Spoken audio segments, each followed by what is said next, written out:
Olá, seja bem-vindo de volta às nossas aulas aqui do nosso módulo de hermenêutica das Epístolas Paulinas, aqui da Escola Charles Spurgeon Online. Eu sou o professor Felipe Prestes e nós estamos na nossa segunda aula aqui deste módulo. Na última aula a gente introduziu a disciplina, de hermenêutica das epístolas e começamos então a tratar desses assuntos, mostrar a importância da exegese, o que é exegese, na verdade, a importância disso para o nosso entendimento do Novo Testamento e especificamente a importância do estudo das epístolas de Paulo, que é exatamente o assunto da nossa disciplina aqui. Pensando nisso, então, a gente precisa chegar aqui a continuar sobre alguns pontos importantes com relação à escrita das cartas. A gente falou na última aula que o nosso ponto um grande ponto importantíssimo aqui da epístola, da interpretação das epístolas, é que as epístolas elas são um escrito, um documento ocasional, certo?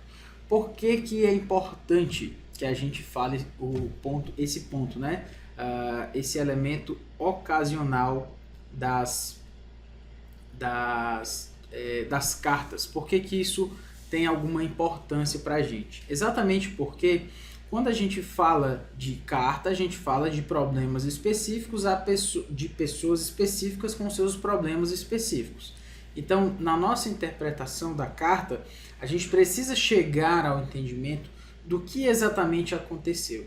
Então, é por isso que é importante entender o gênero da carta, bem o gênero carta. Quando a gente está falando de interpretação das epístolas, a gente está entrando num elemento da literatura, num elemento da hermenêutica que envolve muito a questão do contexto literário, certo? O que é o contexto literário? É exatamente entender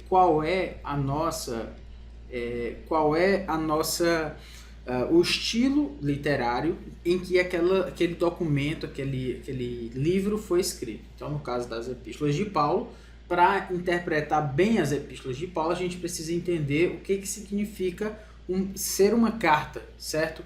O que se espera de uma carta? Eu sempre costumo dizer que se você vai interpretar um e-mail, por exemplo, nem adianta falar muito em carta hoje, que a gente não usa tanto isso. Talvez você nunca nem tenha escrito uma carta para alguém, para que chegue, talvez a única coisa que chega no seu correio aí seja a fatura do cartão, alguma coisa assim, a conta de luz. Mas a nossa correspondência hoje, em que mais parece com uma carta, é o e-mail, E aí, quando você vai interpretar um e-mail, você não pode interpretar o e-mail como se ele fosse um tratado. Na verdade, quando você vai interpretar bem o e-mail, se é um e-mail importante para vocês, não é só propaganda, Você vai saber quem foi que mandou para você aquele e-mail. Você vai ver as horas, o horário que aquela pessoa mandou. Geralmente a gente dá uma olhada ali, a pessoa mandou 2 horas da madrugada. Então, tem alguma relevância isso. A pessoa era 2 horas da madrugada, ela enviou aquele e-mail para mim. Então tem esse elemento do horário, tem esse elemento de quem manda para você. Então se você está lá no seu trabalho e dentro daquela hierarquia existe um diretor e você está abaixo desse diretor e você recebe um e-mail do diretor 8 horas da noite, por exemplo, fora do horário do trabalho. Então talvez isso tenha alguma relevância para você. Isso vai levar você a estudar, digamos assim, a ler aquele e-mail com algum cuidado. Certo? Aquele e-mail não é um memorando rápido de trabalho, Aquele e-mail não foi uma mensagem do WhatsApp. Aquele e-mail talvez seja um assunto que precisa ser tratado com mais cuidado, etc. Então, a gente entende bem o gênero e-mail, certo? O gênero e-mail, o que o que se espera desse documento, o que espera que se tenha dentro desse documento. Então, se a gente quer entender o gênero carta, a gente precisa entender o que está envolvido dentro dessa carta, ok? Quais são os elementos que eu posso esperar dela, ok? E nesse sentido a gente precisa entender as questões, como a gente coloca, as questões introdutórias, ou seja, as questões históricas daquela carta. Por exemplo, quanto mais nós conhecemos essas circunstâncias que levaram essa carta a ser escrita, as circunstâncias particulares, sobre a história, sobre a cultura do tempo em que Paulo escreveu, nós vamos entender melhor a carta. O ponto, como eu falei, se a carta, em grande parte, ela precisa ser entendida como um elemento ocasional, então algo importantíssimo é você entender essa ocasião, ou seja, você entender o contexto, entender a história daquele tempo, o que estava acontecendo naquele momento em que Paulo escreveu, o que estava acontecendo de uma forma mais ampla. Um exemplo pode ser a carta de Paulo aos Romanos. A carta de Paulo aos Romanos foi escrita para uma igreja que tinha gentios e judeus, mas que foi muito provavelmente entregue para aquela comunidade ali dos romanos numa época em que pouco antes teria havido uma expulsão dos judeus de Roma. Então, aquela comunidade que antes eminentemente era judaica passou a ter uma grande predominância gentílica, embora ainda houvesse judeus. E isso a gente pode inferir também por conta da situação histórica. A situação histórica me indica que antes tinha muito judeu em Roma e eles foram expulsos. E depois estão ali voltando, porque o imperador que tinha feito isso já tinha morrido, a ordem tinha sido revogada e eles então estavam voltando. Essa é uma informação importante, porque muito provavelmente, agora isso aqui é uma série de inferências, mais uma série de inferências que eu tirei, que pode ser tirada também a partir de um estudo sério, né, de outros estudiosos e tal, mas essa série de inferências faz a gente perceber que o apóstolo Paulo escreveu essa carta para uma maioria gentílica. E sendo uma maioria gentílica, os pontos que são tratados em Romanos tem que ser isso levado em consideração. Contudo, ainda tinha judeus lá e Paulo também escreve em Romanos em muito para os judeus, tem muita coisa para os judeus ali, como a gente pode perceber. Quando ele fala de circuncisão, por exemplo, né? Sobre a filiação com Abraão e tal. E nesse sentido a gente vai percebendo que a epístola de Paulo aos Romanos, ela, como eu falei, ela está dentro da história, ela está dentro de um momento específico da história. Estando dentro desse momento específico da história, eu preciso entender essa história, entender aonde essa história está sendo levada, certo? E isso vai me ajudar a entender melhor aquela carta, certo? Porque os temas que Paulo vai tratar, entre judeus e gentios, mas lembrando, ele sabe que tem mais gentil lá do que judeu. Tudo isso porque uma inferência a partir de um fato histórico. Entender que as cartas então apresentam uma estrutura sintática mais complexa e uma construção lógica de argumentos, certo? Ou seja, o que eu quero dizer com isso? Quando a gente tem as cartas, especificamente as cartas de Paulo, elas são muito intrincadas, assim, com os seus argumentos. Ou seja, às vezes Paulo começa com um argumento, às vezes ele começa com uma ilustração, aí no meio da ilustração ele entra com outra ilustração, aí depois ele volta para aquilo que ele estava falando.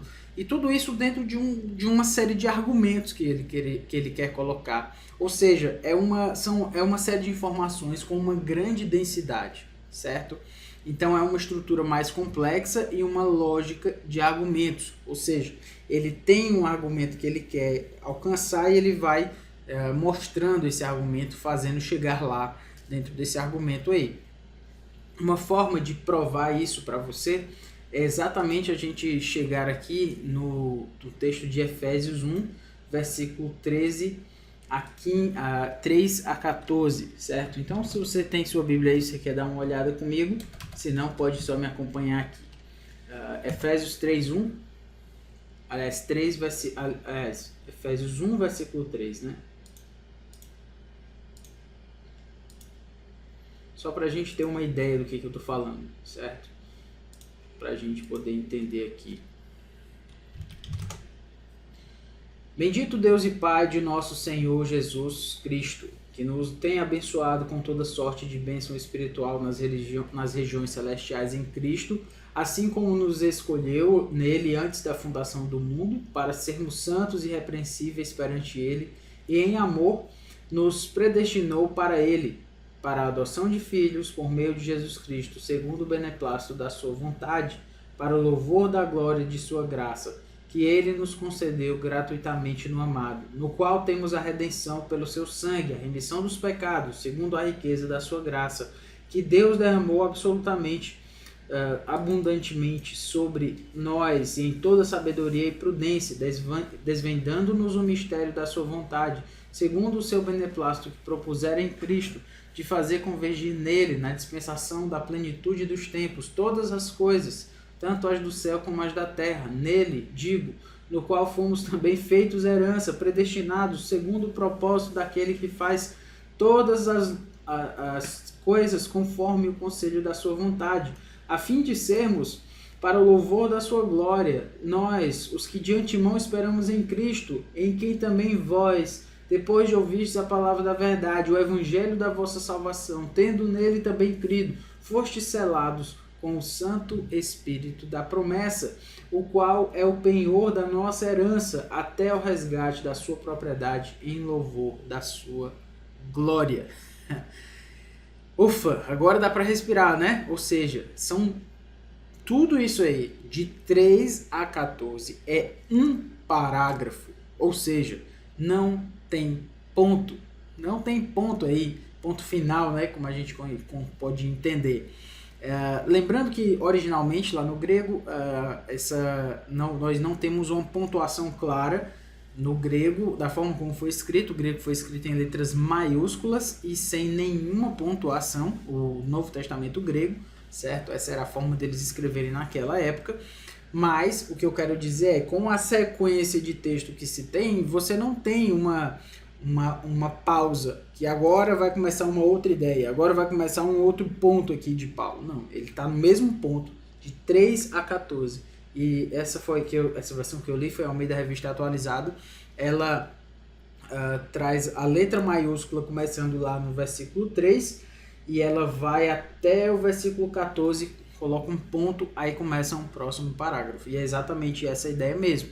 É uma ideia bem complexa. Você viu vários argumentos, Paulo fala vários pontos, um depois do outro, um depois do outro, um depois do outro, sem parar. E isso mostra pra gente que as cartas têm essa complexidade específica, né? Elas têm uma complexidade que não pode ser desprezada, ela precisa ser analisada. A gente não interpreta as cartas de qualquer jeito, certo? Então, por essa razão, a gente tem que analisá-las com cuidado, certo? Com muito cuidado, para que as cartas não sejam interpretadas por nós também como se fossem um outro tipo de literatura. Então, são lógicas de argumentos. E o que a gente pode fazer com essa lógica? Já que ela é tão intrincada, né? O que a gente precisa fazer quando a gente interpreta é, de uma certa forma, quebrar essa grande argumentação em porções menores, para que a gente possa entender e perceber de uma forma gráfica esse argumento do autor, né? O que o autor quis dizer, o que Paulo quis dizer a partir dessa fragmentação, vamos dizer assim, da sua argumentação tão densa, tão complexa. Ou seja, as cartas, tudo isso para mostrar que as cartas elas têm uma complexidade própria, elas têm uma estrutura sintática, né? O texto das cartas é um texto mais pesado e com uma construção lógica de argumentos, como eu coloquei. Mas não quero fazer com que você fique com medo das cartas, pelo contrário, quero que você se motive a estudá-las, justamente porque se elas têm um contexto de mais argumentos, de mais solidez, elas também têm muito mais, melhor dizendo, elas têm muito a nos enriquecer, porque as informações estão ali, né? O texto está ali. Paulo tem muita coisa a dizer e ele diz isso em poucos versículos, né? Ele condensa muita informação em poucos versículos.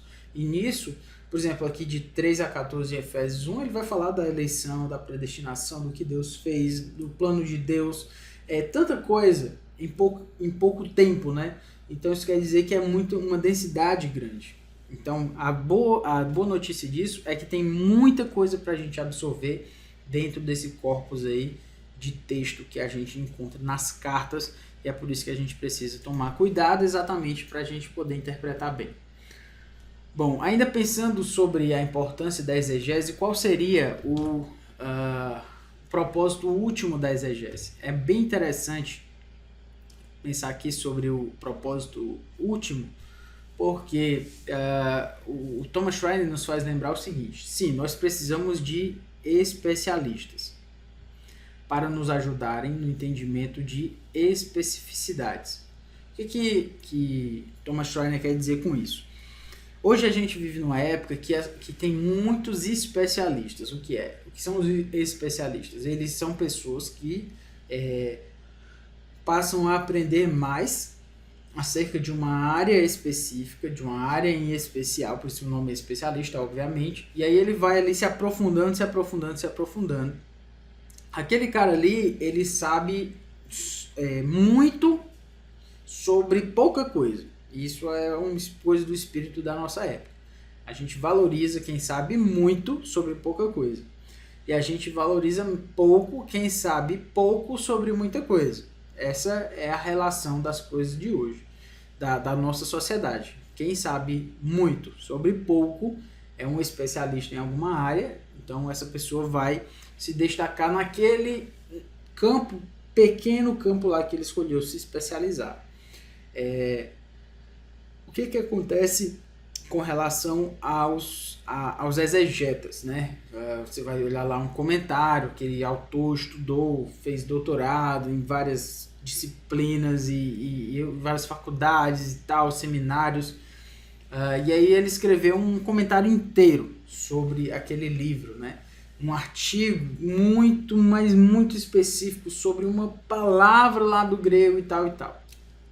O Thomas Schreiner vai dizer, sim, nós precisamos de especialistas. Esse é um dom que Deus deu para algumas pessoas de estudarem muito sobre pouca coisa. E sabe o que é importante? Por que isso é importante? Porque quando você está fazendo uma pesquisa, por exemplo, e você encontra um artigo sobre uma palavrinha que você estava precisando, aquilo vai ser muito útil para você. Então,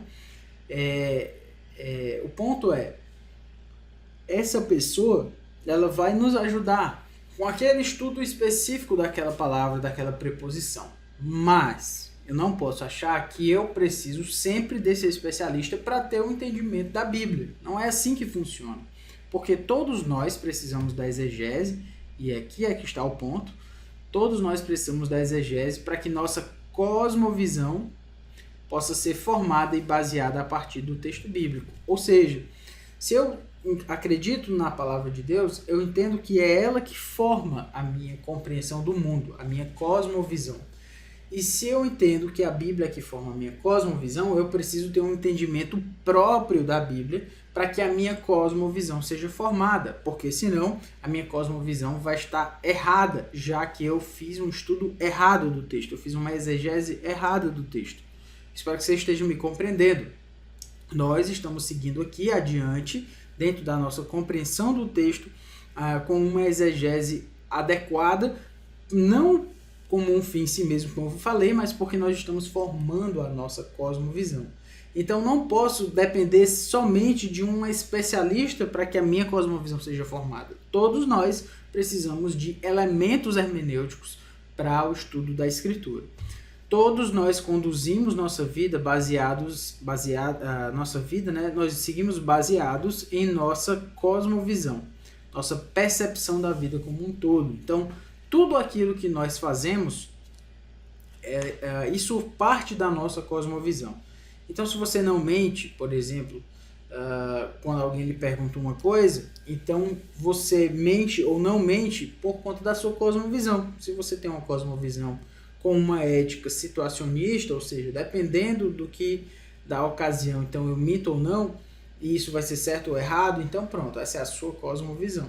Mas se você tem uma cosmovisão em que mentir é pecado e é errado, formada a partir da palavra de Deus, então você age a partir disso, então você deixa de mentir por essa razão. Ou seja, tudo que nós fazemos ou deixamos de fazer passa pela nossa cosmovisão. A exegese bíblica, então, é o fundamento na construção dessa cosmovisão, pelo menos de uma cosmovisão bíblica, ou seja, uma cosmovisão correta. Nós estudamos o texto bíblico, fazemos exegese para entender o que a Bíblia diz, para poder formar a nossa vida, o nosso pensamento, a nossa estrutura de pensamento e de prática, né, a partir do que a Bíblia diz. Então, a exegese bíblica é esse fundamento, é a partir de onde a gente sai para entender o texto bíblico. Se alguém, o que é interessante, na verdade, é o que o Thomas Schreiner vai dizer, é que essa exegese não é um estudo meramente, como eu falei, como um fim em si mesmo, e também não é um estudo árido. Algumas pessoas acham que a exegese ela é um estudo árido, um estudo estéril, certo?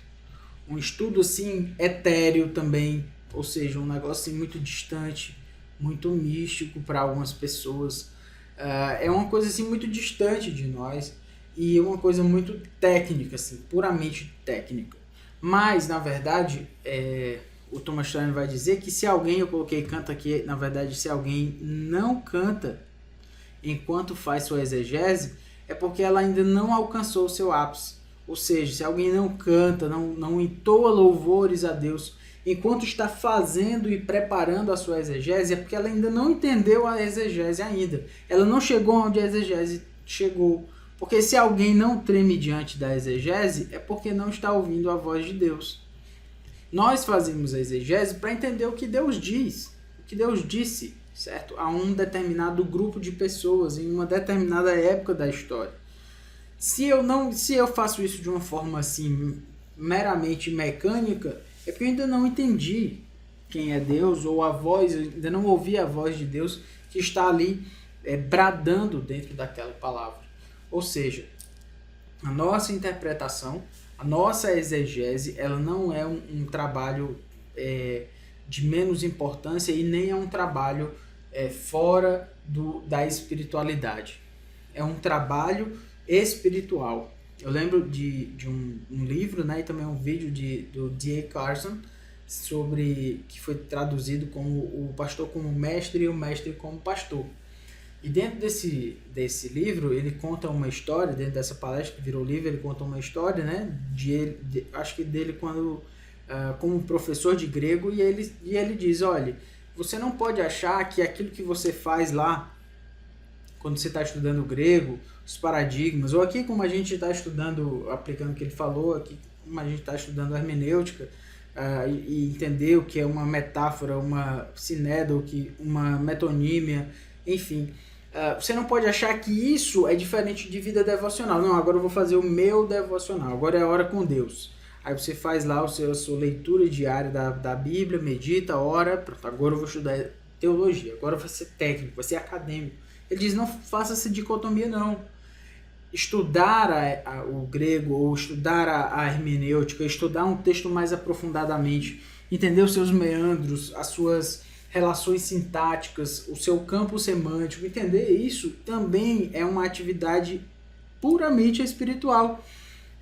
Nós não podemos achar que a gente está fazendo uma coisa de menos espiritualidade, de menos santidade, que se a gente estivesse evangelizando, isso é mais importante. Claro, evangelizar é importante também, mas estudar a palavra de Deus com seriedade, com cuidado, também lança bases, também por exemplo, para um evangelismo mais robusto no sentido de bíblico, com uma argumentação mais teológica, enfim. Então, a exegese ela é feita para nos aproximar de Deus e não para nos afastar dele, é dada para a gente ouvir a voz de Deus e não deixar de ouvir a voz de Deus. A exegese trabalha para isso, para formar a nossa cosmovisão, certo? Então, ainda pensando dentro dessa questão, o propósito último da exegese seria, então, a exegese leva ao entendimento da verdade, a qual inflama, e essa palavra é importante, inflama o nosso coração e nos leva a uma nova vida. Então, aqui é uma verdade, é uma questão racional, mas daqui, inflama o nosso coração e nos leva a uma nova vida, que nos constrange a levar a verdade a outras pessoas. Isso é o ponto de mostrar que a exegese, ela transforma, ela nos transforma, mas ela não só nos transforma gratuitamente, ela faz-nos entender a verdade. Então é uma transformação que parte da mente e que vai para o coração, certo? Nós não podemos separar os dois estão unidos, o coração e a mente, para que nós possamos interpretar a Escritura de forma apropriada. Espero que você tenha gostado da aula, Deus abençoe, até a próxima, se Deus quiser.